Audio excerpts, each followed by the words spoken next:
Okay, so we're gonna get started now. Hello, everyone, and welcome to the screening of Chinatown 2050. In attendance to introduce the film and read from the book preceding the film, and then chat a little bit more about the future of Chinatowns, we have co-director Linda Zhang, and one of the authors of the book preceding the film, and that will be Amelia Gan. They're waving at you. My name is Fanny Barra. I am the Public Programming and Residency Coordinator here at Griffin Art Projects. I'm very excited to welcome you to this event, but before we begin and proceed with housing notes, I would like to acknowledge that the land in which we gather is the traditional, ancestral, and unceded territories of the Squamish, as well as the Tsleil-Waututh nations, to whom we are deeply grateful. As well, we would like to thank the Canada Council for the Arts, Canadian Heritage, North Vancouver Rec and Culture, and the Friby Foundation for their continuing support of the public programs. And now I'm very excited to introduce Linda Zhang, who's the co-director of Chinatown 2050, as well as Amelia Gan, who's one of the authors of the book which preceded the film. And the book's title is Reimagining Chinatown, Speculative Fictions from Toronto's Chinatowns in 2050. It is a book deeply connected to the film. We have it at Griffin as well.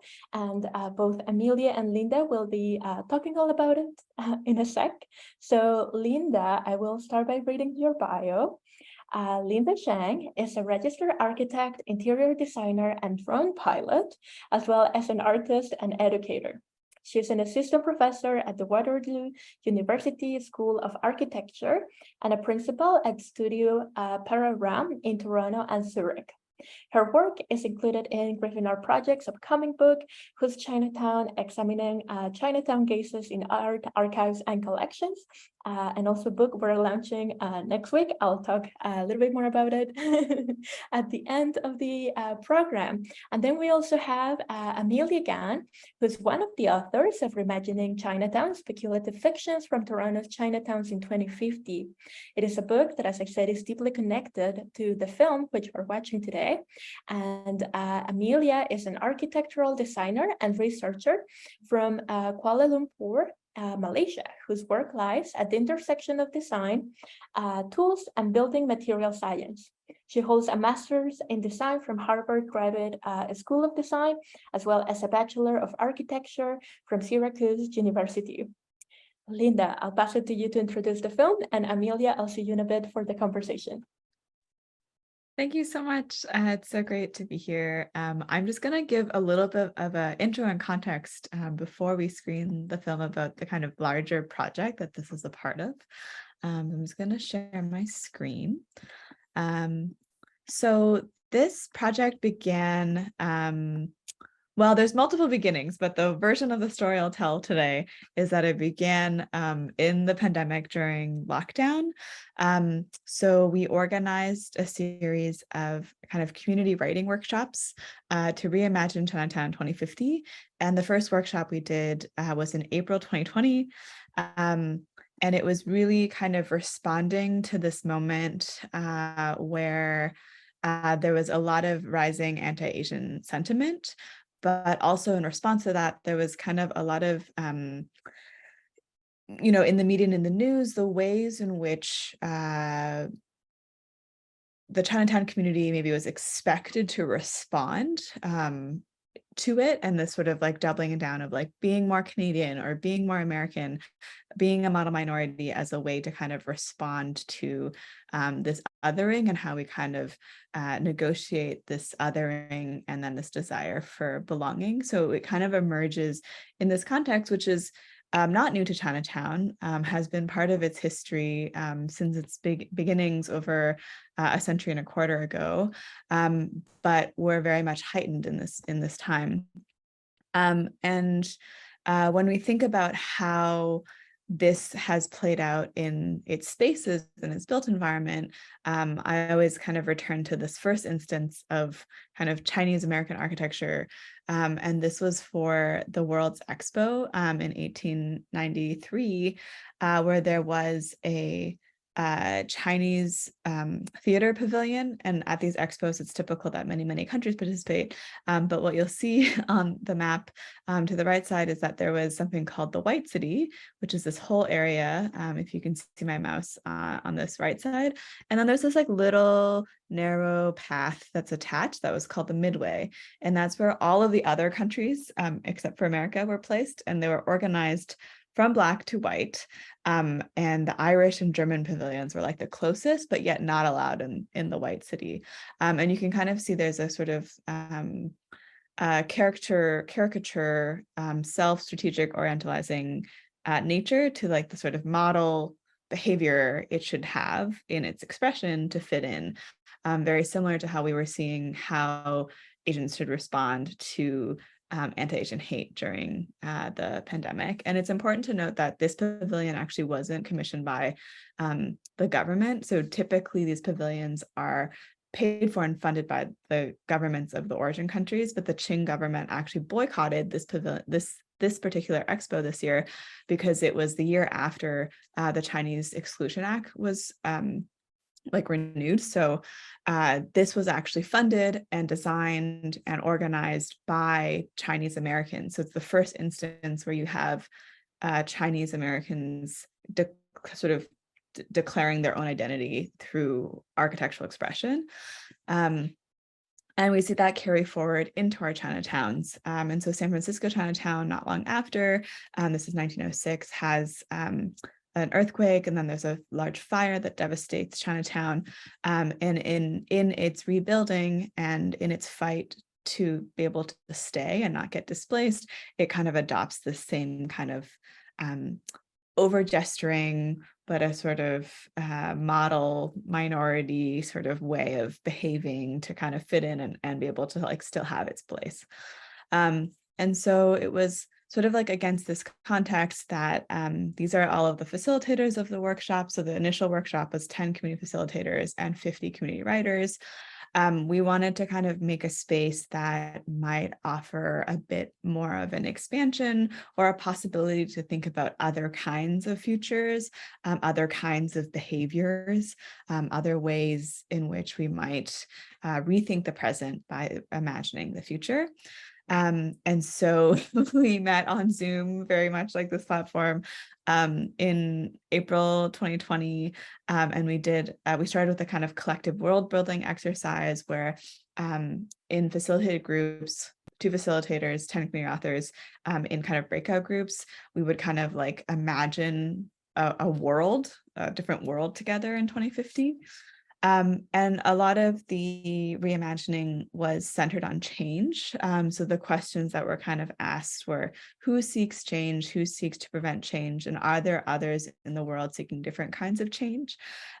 So while it was meant to be fantastical and, you know, break away from the present moment and sort of could be really, really imaginative, at the same time, we wanted to be tackling you know, conflicts and confront these issues where, yeah, you could imagine a totally different world with and seeking change in a positive way, but also acknowledging that that change could also very negatively impact other people in this world. And so how do you kind of bring those into dialogue? And so the stories are not utopic. They all very much grapple with the essence of Chinatown, which is this kind of like resistance and this continued kind of like effort towards anti-displacement and the right to actually be able to like be here and occupy space in this way. And so from that workshop, there was a lot of interest to keep writing. So we continued to offer additional workshops after that. And it was not our intention initially when we delivered it. When we delivered the workshop, we just kind of wanted to make a kind of maybe more positive space, even just for the afternoon for everybody who was there. But as we started to develop the stories and reading the stories, it just felt like we really needed to share them. So we initially first self-published an anthology with 11 stories, and that's actually available at Griffin. So if you are in Vancouver, you can still pick up a copy of the original. And then this summer, we've just launched a second edition with Mawenzi House Publishers, which has 9 stories in it as well. So we're excited to also be launching that at the same time. But then from there, there was also this desire of like, oh, I really want to see the spaces and be able to explore the worlds where these stories are being told. Of course, my background is an architect, so it's maybe a natural question that I always think about, but also as a way of thinking about what are other ways we can share this story and make it accessible and share these stories in a way that we can reach as many people as possible. So these are some 3D scans from Toronto's Chinatowns, East and West, during the lockdown. And what we started to do is we started to use these scans, and then we actually recollaged them to rebuild the worlds of the stories. So here you can see we're 3D scanning the gate with drones. We'll turn to the theme of gate in Amelia's story as well. And then here you can see a kind of original scan of Chinatown West. And then we started to use these, chop them up, recollage them together to build the worlds of the stories. And so here you can see like a kind of initial iteration of that. Initially, this is Evelyn Lamb's story Interval. Initially, we rebuilt them as a kind of VR experience, but we actually found that kind of quite limiting in terms of storytelling. So we might return to some of those kind of questions and intentions in the conversation afterwards, but the film then kind of comes after this in a moment when we realize we kind of like need to focus it in, but also we really wanted to bring in the voices of the authors amongst their worlds as well. And this question of how do you share their stories in a shortened kind of format where, you know, the whole a 9-story anthology book is now being screened in a film that's a short documentary that's only, you know, 18 minutes. So I won't share too many more spoilers of what you are about to see, and we'll jump over to screen the film, and then we'll talk more after that. And I just wanted to finish by just acknowledging the work of amazing Black and brown women that have come before us. And so a lot of the work that we're doing in this project, and especially how we delivered the workshop and the kind of workshop format, was really inspired by Walida Marisha and Adrienne Marie Brown, who were the editors of Octavia Brood, which is a speculative fiction collection written by American social justice movement leaders of color. And so in particular here, which I think was really kind of inspiring, is that they didn't ask writers to contribute to this book. They asked social justice leaders, because reimagining the future, science fiction, speculative fiction, they see that as organizing. They see that as ways of rethinking our present moment. And so we took a lot of inspiration from this, and also kind of the emphasis on change in terms of like who the workshop was not being delivered to writers. The workshop was being delivered to Chinatown community members at that time, with a focus on youth, because we're on a Zoom platform in early pandemic, and kind of knowing that each of your stories do matter, and that also for those of you in the audience, it's not, you don't have to be a writer, you don't have to be an architect to be able to rethink and reimagine these spaces in a meaningful way that can have consequences and generate positive change and generative spaces into the future. So I'll stop there. Thank you so much for the generous introduction. I am going to, well, we are now going to screen the film, and I just want to give everyone in attendance a heads up that I'm going to be pausing the recording. And Excellent. So for those joining us later as part of the digital archive, we just watched the film, and now we are transitioning into inviting Amelia Gan, who's one of the authors of the book which preceded the film. The book is called Reimagining Chinatown, Speculative Fictions from Toronto's Chinatowns in 2050. And Amelia is going to read from it, and then we'll be having a conversation. Well, Amelia and Linda will be having a conversation, and then we'll jump into the Q&A. A reminder, if you have questions for our presenter, feel free to use the Q&A so that we can read the questions from there. But anyways, without further ado, Amelia, please join us. Thank you so much, Moni. I will now share my screen and show you what the book looks like. And so this is Reimagining Chinatown. I will read an excerpt from the anthology. My story is 1 out of 9 stories in the book.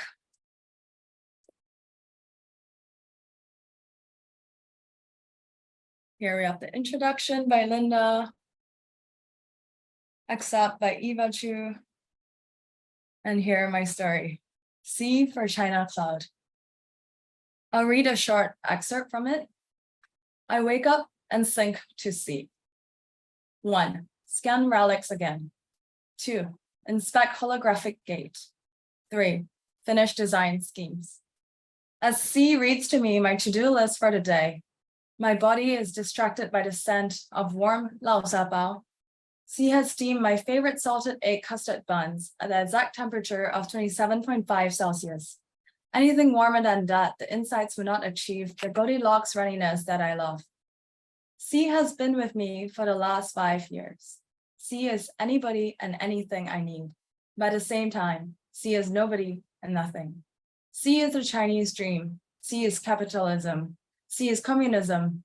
But most importantly, C is China Cloud. For the last few moons, Simulation Center has engulfed me whole. Thankfully, I have C to take care of me while I work on different Dragon Gate renditions. The grand and elaborate Pai Feng, adorned with hand-painted ornaments made in the style of Ming and Qing dynasties that demarcated Chinatown for the past century, has finally given up. After an accidental fire a few years ago that tore down a portion of the gateway, the Dragon Gate has undergone countless patchworks and restorations. When C read to me the news of the gateway collapsing one morning, my heart constricted and my mouth let out the longest sigh C has ever heard. While Chinatown is really not what it used to be anymore, the Dragon Gate was the backdrop of my formative years. Though a simulacrum from the motherland, it was marker of our culture, welcoming everyone who came together. When C, Director of Conservation Council, awarded me the daunting responsibility of redesigning the Dragon Gate, I could not have been more honored as a Canadian Chinese architect. I felt like an emissary for the people that came before me and for the people that have yet to come. Okay, it's slightly dramatic, but you get the point. In the absence of a physical structure, China Cloud projects a 4-dimensional holographic Dragon Gate for the time being. It allows passers-by to interact and customize their own version of the gate at that very moment. You could choose your own color and architectural style. There's even a selection of dragons, Feng Huang, Phoenix, Qilin, Chimera, immortal beings, Dougong structures, and color-painted beams for the passers-by to add on. Nothing less enjoyable or self-orientalizing than the boba liberalism that we all grew up with. Nothing less frivolous either. Frivolousness that can be turned off in a flicker.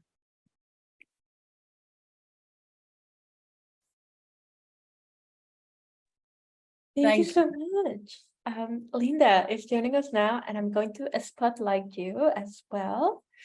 And I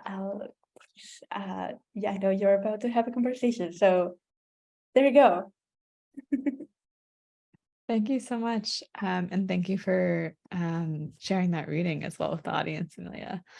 So excited to actually have a chance to kind of, like debrief and talk about the project after what has now been more than 3 years, 3 years. Yeah, crazy. So I was curious, as you were writing, you obviously had an image or visualizations of how you kind of saw the spaces. As we produced the film and recollaged it together, we had made the decision to kind of like build the worlds internally with the kind of like visualization team, and then kind of share it with you all later and afterwards. So I was curious how the experience was for you when you first saw it, and how which parts were like maybe like very different from how you kind of imagined them as you were writing. And then similarly, so for those in the audience, like the process in which we put the film together, because we were actually putting it together during the pandemic, when things were locked down. So when we did the interviews, a lot of them couldn't necessarily happen. Like we couldn't have like a film crew and film in person. And so there was all of this like social distancing in like a recording studio where you would like have sound, but like another person would be in another room just to be able to like have this conversation and all these other protocols. And so we had these kind of like 2-hour long conversations that then got distilled down very succinctly to kind of go into this clip that was animated through your story. And I'm curious how like your memory of that kind of like studio time and the conversations there, and what was kind of like captured and what made it in the end, and how that was, how that was for you. Thank you, Linda.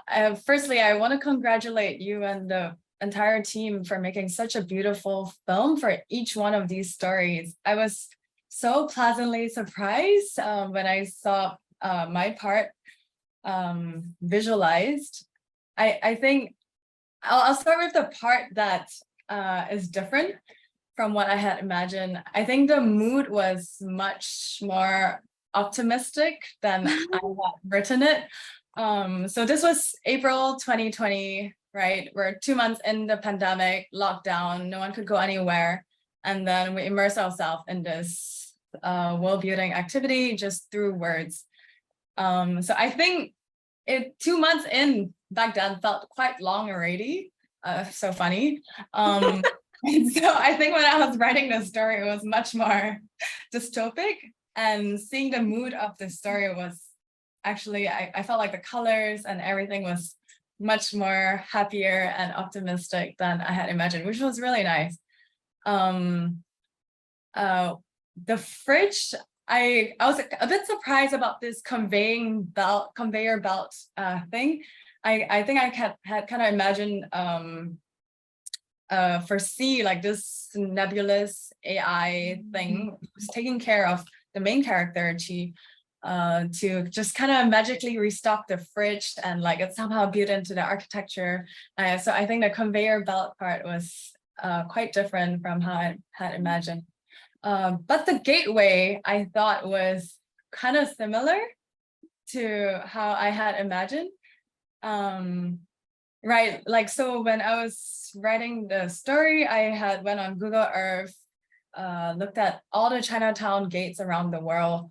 And so to kind of see parts of that flicker, and you all took like different elements of a gate and what constitutes a gate, and have it kind of oscillate through and repeat through. I think that was really beautifully done. Yeah. I think from the conversation, it was 2 years ago, 1 year ago. Yeah, there were some talks about identity, and I think Chi, the main character, and perhaps similar to many of us who are in a diasporic community, right? There's a few identities that we're navigating, whether you are from that country or what your forefathers are. And I think that perhaps was a more nuanced conversation, which is kind of hard to visualize, I think. Yeah, it was really tough cutting everything down. Do you maybe want to share with the audience a bit more about that conversation? Yeah, so this was, I think it was also for me. So I'm from Malaysia, Kuala Lumpur, Malaysia. And this story, or writing this story, was also a chance for me to reevaluate or to kind of reflect back on whether Chinatown played a role back in my hometown and where I was at that time. So I was in DC, and I had moved around for school in America, and how my relationship to Chinatown was very different back home and also in where I was at that time. And so I think when I was abroad, Chinatown felt like where I could have a sense of home from, say, getting food that is familiar. So in the story is China shopping and things like that. But it's very different back home because I think Chinatown was kind of used to overtly minoritize one part of the population, where there isn't really a need for a Chinatown because 30% of the population, which is quite large, is ethnically Chinese. And so just having that whole process and evaluating the relationship of Chinatown in different parts of the world and what it means to me was quite interesting, and I think quite a fruitful process as well. Mm. Linda, let me now ask you. So 3 years later, right? And it was quite a long process from initially organizing speculative writing workshop with community members, and then community workshops, hybrid and in person, and many other activities that followed the initial process. How would you say this impacted how you practice and teach architecture? It's kind of a big general question, but any particular snippets you could share with us? Yeah, so this was actually happening alongside the Who's Chinatown exhibition at Griffin Art Projects that had opened in 2021. So while we had done the writing workshops, I think a lot of like the continued writing, the kind of copy editing, it eventually coming into book format, and then later on the film, those almost kind of like ran in parallel. And I don't know how many people in the audience had a chance to attend the Who's Chinatown exhibition, but also soon launching will be a book for from that exhibition as well. Shout out to Karen Tam, who I see on call as well. And in that work, coming from an architectural background, I often very much looked to the past as a way of kind of like learning from history, looking at questions of heritage to reshape the present. And something that happened with this project is it just seemed like that wasn't enough. Like when we kept doing that, we just kind of like, 50 years later, 75 years later, while we've made great progress, at the same time, we keep ending up in this kind of like constricting model minority kind of like behavior. And so that was the first time where we wanted to kind of it was like looking to the future to understand the present instead of like looking to the past and looking to the future as a way to reshape the present. So I think that was kind of like a kind of a jump. And I think the stories do both, right? They're thinking about the future, but they're drawing from the past in order to do those imaginations as well.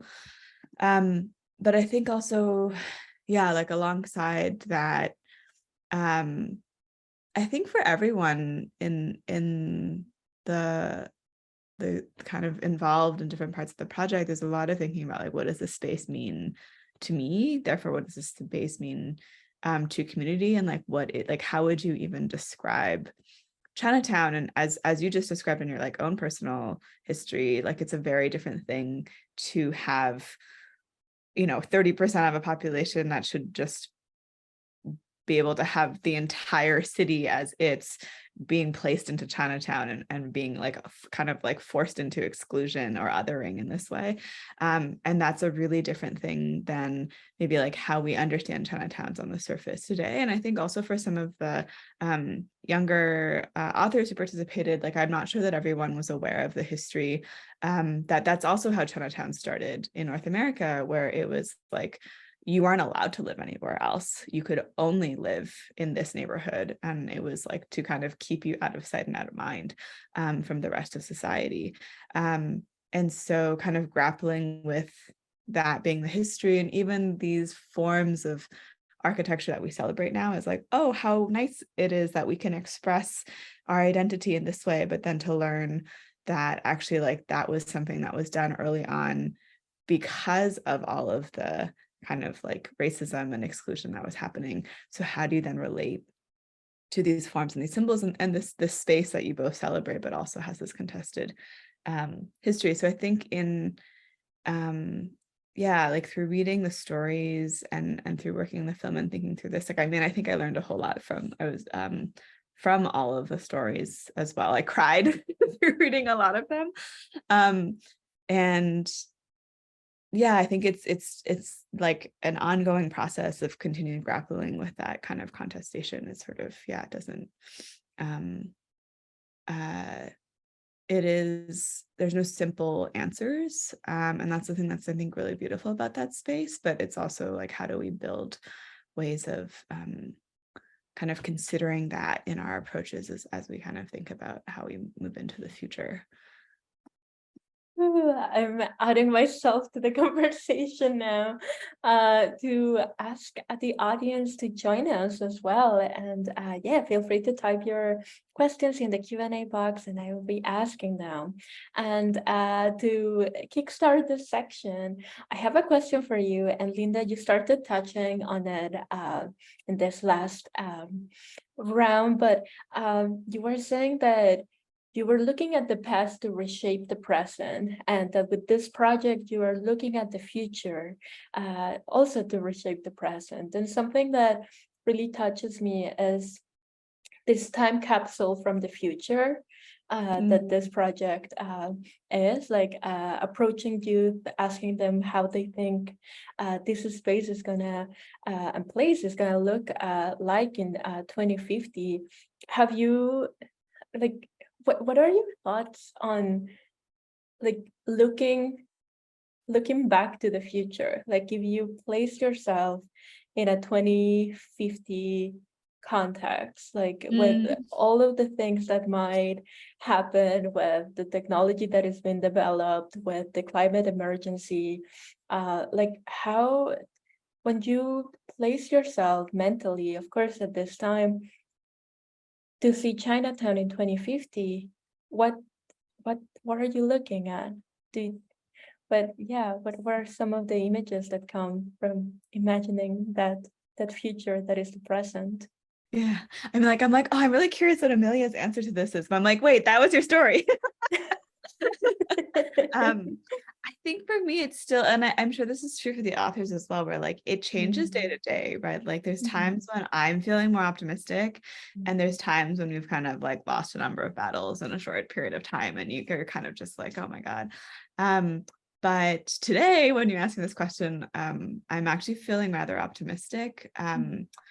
So we just incorporated the Toronto Chinatown Land Trust in February, and we just had our inaugural AGM this weekend, actually, or like last weekend, and we did like a huge kind of banquet style family dinner with like the inaugural membership.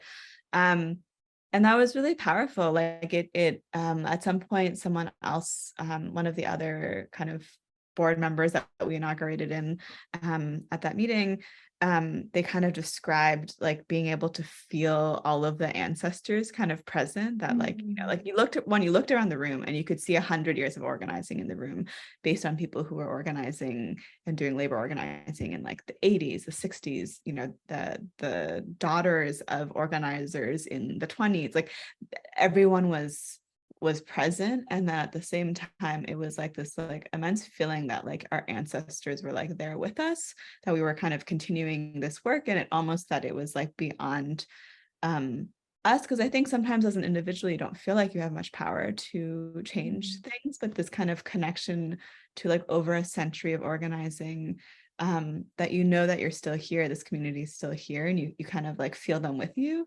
So there's this kind of feeling that like, yeah, in 2050, I think when I would say like in 2020, when we were doing this project, I was really worried that in 2050, like Chinatown would be gone, that maybe it would exist as like a cultural district, but it would just be like Chinese franchises no affordable housing, nobody lives there. There's no Mhm. seniors who sell veggies on the street corner. Like all of it is gone, but it looks like Chinatown. It's like architecturally preserved.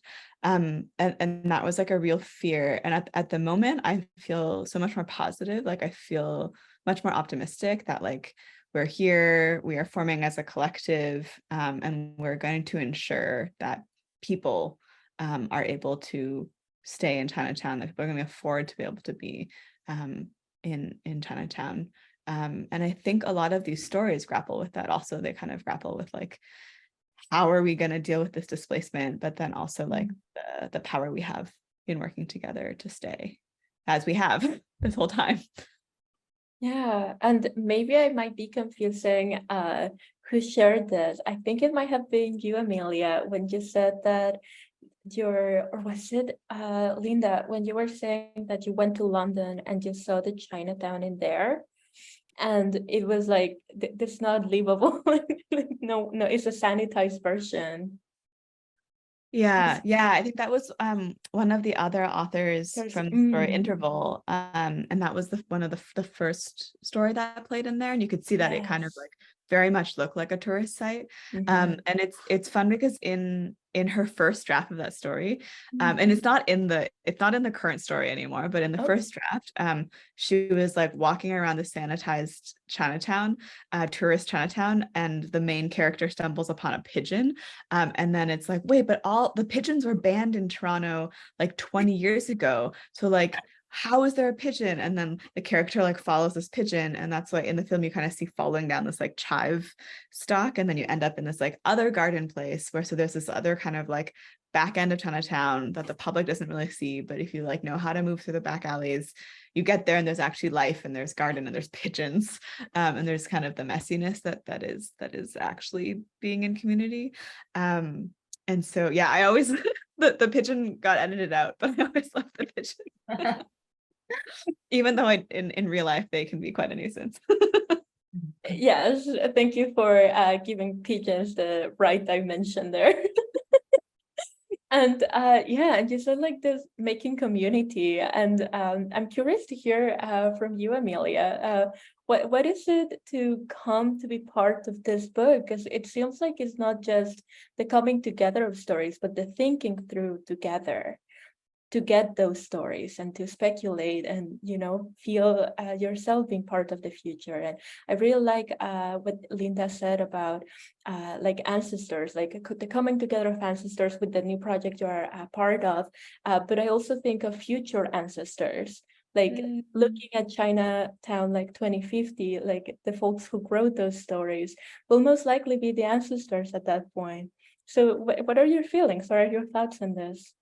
Yeah, I think one of the things I most appreciate about this whole process, like as in one of the things I learned the most was the collective story building component. And that was like at the very start of the workshop where all of us on Zoom, and then we imagined together what this world would be like in 2050. I thought that was really so powerful.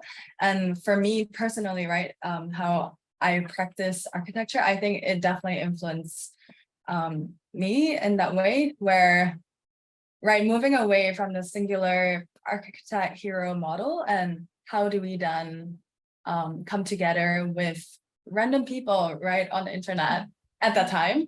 And I see Linda doing that in real life with the community, and how that would be to brainstorm together what we want in 30 years, one generation from now. I think my other feelings are, I'm definitely much more, similar to Linda, I'm definitely much more positive now.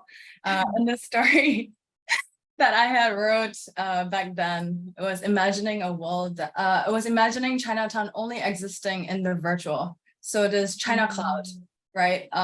Very inspired by this Facebook group called Subtle Asian Traits. Some of you might know, where everyone just really bond over boba. I thought it was so bizarre that that's all we bond about, this generation. But I think coming out, we're exiting the pandemic. And I think it's so important to have physical space. I don't think this virtual will be as prevalent as I thought it would have been. It would be. I think we would still bond virtually, but there is an importance in a physical space, physical landmark, in gathering together and making community that way. Yeah. That is beautiful. Linda, what are your thoughts on future ancestry? Yeah, it's funny to think of. It was funny because Evelyn, who also was the author that had the pigeon, she had written about like, oh, the millennial seniors, right? Like, and I was like, oh my God, like, because since we started writing these stories, there are now 40-year-old millennials. Like, we're almost there. And it's funny to think about, like, we will be. I still very much think about like we are the next generation that's trying to carry it forward, but very soon we will become the ancestors in some way in those spaces. It's I think something that I was reminded by Arlene Chan, who is one of our elders and the daughter of Jean Lam, is I think often I think it's very easy to focus on negative things. So often we'll focus on the things that we're still experiencing, the same kinds of displacement or exclusion that we're still enduring. And then that is definitely a very real battle and fight we continue to fight. But she always reminds us about, like all of the progress we made through a lot of hard work, through a lot of organizing, through a lot of mutual aid, and how much further we have come and how much actually better things are right now than they ever were before. And so I think we tend to forget those things. And so there's this like, when I think about, as I'm thinking about ancestry, I'm like, there's a part of me that starts to feel discouraged because I'm like, oh, like that next generation is still going to need ancestry and we're still going to be organizing. But at the same time, how beautiful that we will still be organizing, that we would have the resources to be working together and to be trying to continue to build a better future together. So it's all very mixed, which is the complexity of life. Absolutely. And you have already started building and weaving this community, like it, like when you come together in the future, like there's groundwork, there's community there. And I think, that's such a beautiful way to secure like the prevalence of places like this, but also to feel joy, to feel the company of others, to feel like there's future. And it won't become this how did you call it, China cloud? Yeah. Yeah. I really love that. It might be the good place to wrap up our conversation and program for the day. I'm so grateful to learn from you, to hear from you, to get to watch the film and hear like how it came together. And this is a celebration. We are also launching the book Who's Chinatown next week. I'll talk a little bit in my outro about it. But yeah, we're going to continue with this projects, and I'm very grateful for your time today. Thank you, Amelia, and thank you, Linda. Thank you so much for having us. Of course, and I'm gonna do my official outro now. And then remove spotlight. And for those of you still watching, thank you so much for joining us today. It's been such a pleasure to have you. And you can find out more about Griffin by subscribing to our newsletter at the bottom of our website. And I hope to see you sometime soon. Have a great afternoon. See you, everyone.